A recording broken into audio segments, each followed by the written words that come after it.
The way this team just walked into Philadelphia and took control of a playoff game tells you everything about where the 49ers are right now. That wasn't just a win, that was a statement. Because for weeks, people were questioning whether this roster was too beat up, too thin, and too dependent on stars that weren't even on the field. And then the postseason arrived, and suddenly it was rookies and cast-offs, guys most fans barely knew a month ago, stepping into the biggest moments and making plays.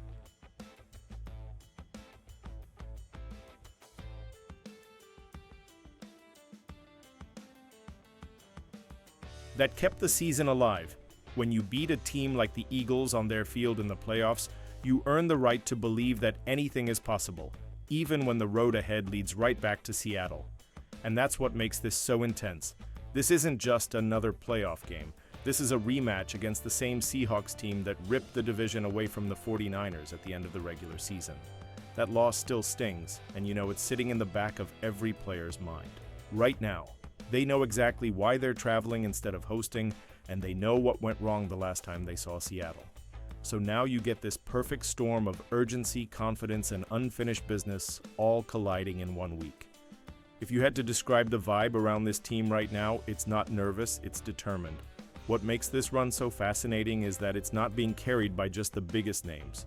Yes, the stars are still important, but the backbone of this playoff. Push has been guys who were either rookies or not even on the roster earlier in the season.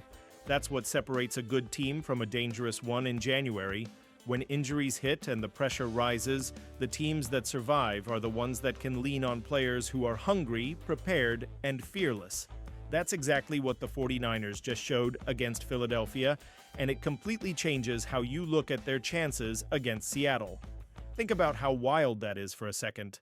A month ago, if I told you that the 49ers season would be riding on linebackers signed off the street and rookies in the secondary, most people would have laughed. Now those guys are making open field tackles on Saquon Barkley, breaking up passes to A.J. Brown, and closing out playoff wins. That's not luck. That's a culture that demands every player be ready when their number is called. And that's why this team is still standing when a lot of more talented rosters are already at home. Let me ask you something, real quick, and be honest with yourself. Was that win over the Eagles the most impressive performance the 49ers have had all season? Type yes or no in the comments, because I'm curious if you felt that same shift that I did watching that game. And while you're down there, make sure you're subscribed and have notifications on, because this playoff run is moving fast and you don't want to miss what's coming next as we push toward that 1,000 subscriber goal together. The reason this all matters so much is because Seattle isn't going to give you anything. They already proved they can hurt this team if the 49ers are sloppy or undisciplined. So the question now becomes whether what we just saw against Philadelphia was a one-time performance or the beginning of something special. And that answer starts with how this defense handled the run game, because that's where everything nearly fell apart early before it turned into a strength. Early in that Eagles game, there was a moment that made every 49ers fan hold their breath. Saquon Barkley ripped off a big run, and it felt like one of those situations where you start thinking, if they cannot control this, it's going to be a long night. And what made it so frustrating was that it wasn't about being physically overpowered, it was about discipline. One player losing contain, one guy getting a little too greedy trying to make a play, and suddenly there's a massive lane for an elite running back to explode through. That's exactly how playoff games slip away if you're not careful. This is the kind of stuff that doesn't always show up on the stat sheet but decides everything. When you're the outside defender and your job is to keep the run inside, you have to do it even if you want to fly in and make the highlight tackle.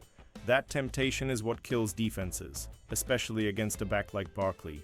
He is just waiting for someone to peek inside or crash too hard, and the second you do, he bounces it outside and it's a chunk play. That's what happened early, and it looked eerily similar to what the Seahawks did to the 49ers a week earlier when Zach Charbonnet broke loose because someone abandoned their responsibility. What made this so encouraging, though, was how quickly the 49ers fixed it. They didn't panic, they didn't start guessing, they simply got more disciplined, more patient, and more connected as a unit. You could see it in how the edges were set, how the linebackers flowed, and how the safeties filled lanes. In the first half, Philadelphia ran the ball 20 times for 95 yards, almost 5 yards per carry, which is exactly what you cannot allow in a playoff game. But in the second half, that dropped to just 45 yards on 16 carries. That is a massive swing, and it's the kind of adjustment that wins in January. So ask yourself this: were you nervous when Barkley popped those early runs, or did you trust this defense to settle in and figure it out? Drop a comment and let me know, because that moment really tested everyone's confidence. And if you like getting this kind of real football breakdown instead of just surface-level reactions, hit the like button and make sure you're subscribed as we keep this playoff coverage rolling.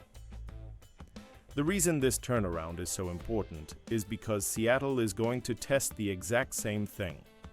They are going to come out trying to run the ball, force the 49ers to lose discipline, and create those cutback lanes. If the Niners stay as locked in as they were in the second half against Philly, they give themselves a real chance.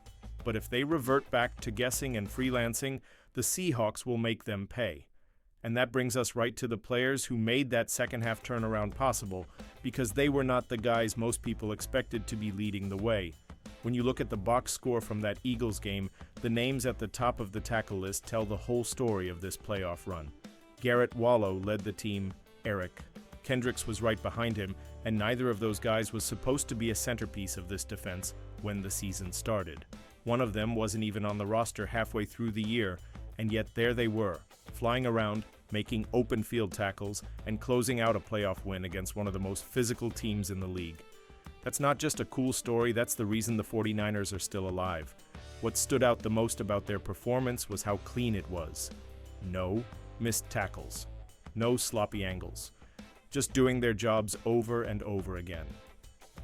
That is what stops a run game, not some flashy sack or forced fumble. Eric Kendricks, in particular, looked like a guy who understood exactly what the moment required. He talked about how much time he spent with the coaches getting ready, and you could see it in how he lined people up and how quickly he reacted. When a veteran like that is calm and confident, it settles everyone else down. Garrett Wallow brought a different kind of energy. He was everywhere, and it felt like every time the Eagles tried to get something going on the ground, he was in the frame. That's what you need from players in his position. You do not have to be a superstar, you just have to be reliable and fearless. And that is what he was. For a defense that has been through so many injuries, having guys like Wallow and Kendricks step in and immediately play at that level is almost unheard of. So let me throw this to you. Who impressed you more in that game, Wallow or Kendricks? Pick one and drop it in the comments, because I think that tells you a lot about what kind of defense you trust in big moments. And if you're enjoying this breakdown, don't forget to subscribe and help push this channel toward 1,000 subscribers so we can keep doing this together all postseason long. What makes their impact even bigger is that they were backed up by a wave of young players behind them who were also playing fearless football. That combination of veterans who know what they're doing and rookies who are too hungry to be scared is exactly what you want in the playoffs. And it leads us right into the group that might be changing the future of this defense in real time. The more you watch this defense, the more you realize the rookies are no longer just filling in, they are taking over. Marcus Siegel is the perfect example of that. He came into this game and played with a level of speed and confidence that immediately jumped off the screen. You saw it when he closed on deep throws, when he came downhill to make tackles in space, and even when he bounced back after a questionable penalty and went right back to hitting people. That is what you want from a young player in a playoff game: zero hesitation and no fear of the moment. What makes Siegel so intriguing is that he gives the 49ers something they have been missing on the back end: true range. He can get from the middle of the field to the sideline in a hurry, and that allows the defense to play more aggressively everywhere else. He didn't just play fast, he played clean. 8 tackles, no misses, and strong grades against both the run and in coverage. That kind of performance forces the coaching staff to keep him on the field, because when you're making plays like that, you earn trust no matter how young you are. And then there are the rookie defensive tackles, C.J. West and Alfred Collins.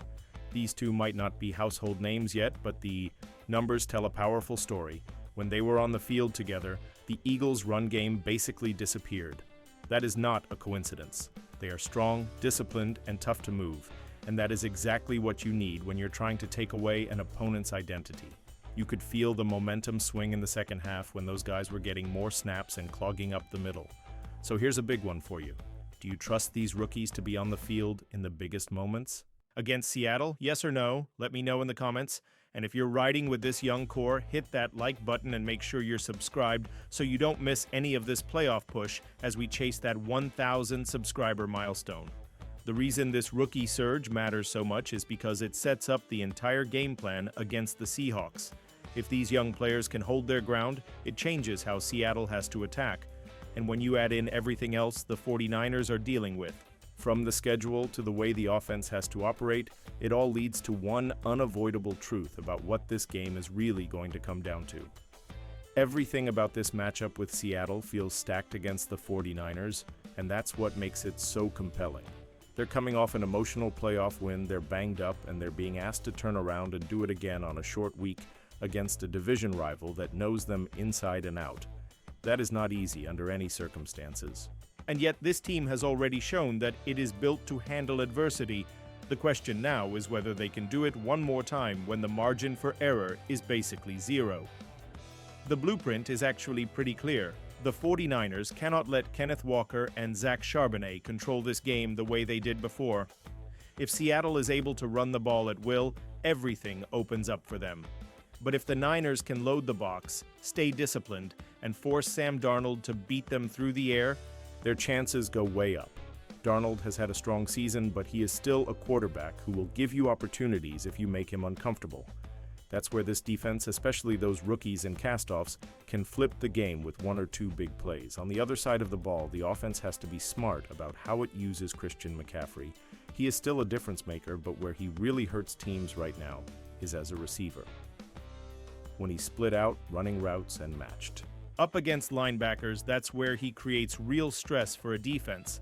Add in Kyle Juszczyk, who quietly made some incredible catches, and suddenly you have weapons that can move the chains even if the run game isn't dominant. That kind of flexibility is what keeps you alive in playoff football. So let me ask you this before we wrap it up. Do you think the 49ers are being treated unfairly with this short week against a rested Seahawks team? Yes or no?